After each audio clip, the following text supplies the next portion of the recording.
Okay, so I'm going to be reading Jehoiachin taken captive to Babylon. Okay.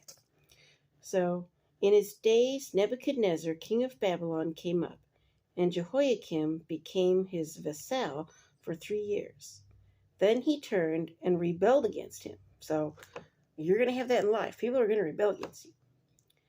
And the Lord sent against him raiding bands of Chaldeans, bands of Syrians, bands of Moabites, and bands of the people of Ammon. He sent them against Judah to destroy it, according to the word of the Lord, which he had spoken by his servants the prophets. So the prophets already said this was going to happen. Okay. Surely at the commandment of the Lord this came upon Judah, to remove them from his sight because of the sins of Manasseh, according to all that he had done, and also because of the innocent blood that he had shed, for he had filled Jerusalem with innocent blood, which the Lord would not pardon. So the Lord says, nope, not pardoning this, taking care of this right now. Now the rest of the acts of Jehoiakim and all that he did, are they not written in the book of the Chronicles of the kings of Judah? So Jehoiakim rested with his fathers. Then Jehoiachin, his son, reigned in his place. And the king of Egypt did not come out of his land anymore. So he's like, no.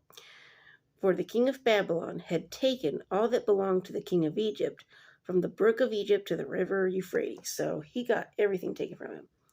Jehoiachin was 18 years old when he became king. Man, when I was 18, boy, I didn't even have my first job yet. I don't even think I think I just finished my GED at that point. Yeah. So, let's see here. Where am I? Here I am. And he reigned in Jerusalem 3 months. His mother's name was Nehushta, the daughter of Elnathan of Jerusalem. And he did evil in the sight of the Lord, according to all that his father had done. Here we go. At that time, the servants of Nebuchadnezzar, king of Babylon, came up against Jerusalem, and the city was besieged. And Nebuchadnezzar, king of Babylon, came against the city, as the servants were besieging it. Then Jehoiachin, king of Judah, his mother, his servants, his princes, and his officers, went out to the king of Babylon, and the king of Babylon, in the 8th year of his reign, took him prisoner. And he carried out from there all the treasures of the house of the Lord, and the treasures of the king's house, and he cut in pieces all the articles of gold which Solomon king of Israel had made in the temple of the Lord, as the Lord had said. So everything's destroyed.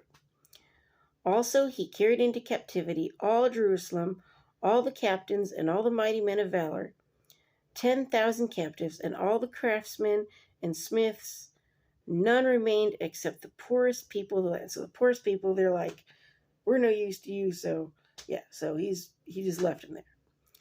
And he carried Jehoiachin captive to Babylon, the king's mother, the king's wives, his officers, and the mighty of the land he carried into captivity from Jerusalem to Babylon. All the valiant men, 7,000, and craftsmen and smiths, 1,000, all who were strong and fit for war.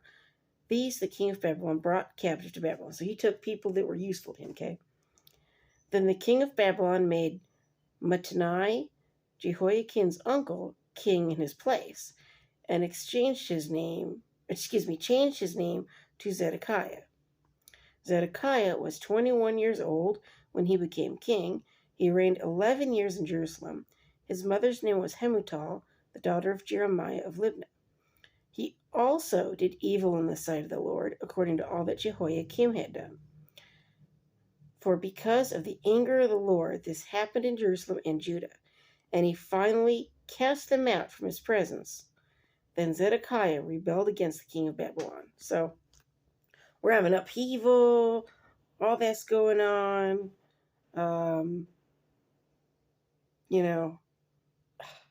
When you're not following the Lord, you're going to have a lot of upheaval. I'm not going to say that if you're following the Lord, every little thing's going to go right in your life. You're never going to have a problem again. What bribery would that be to follow the Lord? They go, yeah, if I follow the Lord, nothing better will ever happen again. No. But when you're not, your life is going to be in chaos because there is no guidance. You just do whatever you feel like in the moment, okay? So, yeah.